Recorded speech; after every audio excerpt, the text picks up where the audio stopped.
Manohy ary manatanteraka antsakany sy andavany asany ihany koa ny BIS na ny brigade d'intervention spéciale sy ny PNGM na ny plateforme nationale de gestion médicale amin'ny fandraisana ny antso amin'ny 914 manoro sy manome toromarika ary maka ny marary any amin'ny misy azy.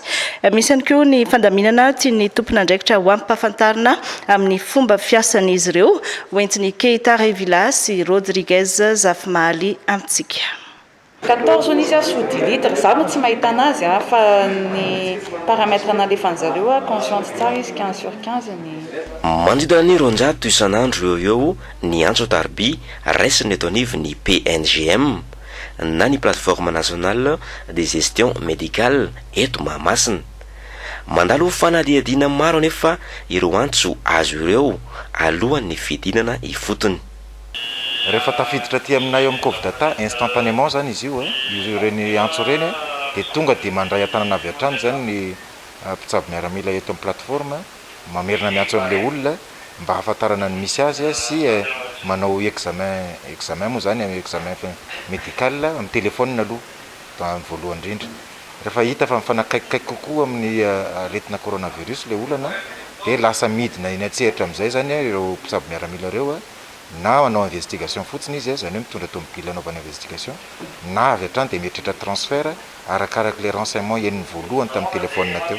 Araka izany dia tsara kokoa ny miantso mialoha ny laharana 914 alohan'ny handehanana eny amin'ireny centre ireny.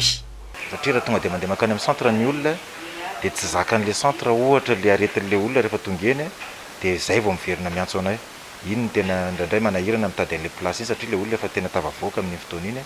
Izay no antony tsaratsara kokoa hiantsona 914 aloha mba azahoana dans un premier temps ny état clinique le olona satria ny tena faran'izay important ho an'ny centre mandray hoe le clinique le olona hoe zakan'le centre satria arakaraka ny centre tsy na fazakana ny état clinique io dia ny adratany anjarany eto amin'ny plateforme manao an'izay orientation zay hoe raha zany etahany marary zany ary amin'ny centre ranona ny tokony andanana, raha zany aretina zany ary amin'ny centre ranona ny tokony andanana.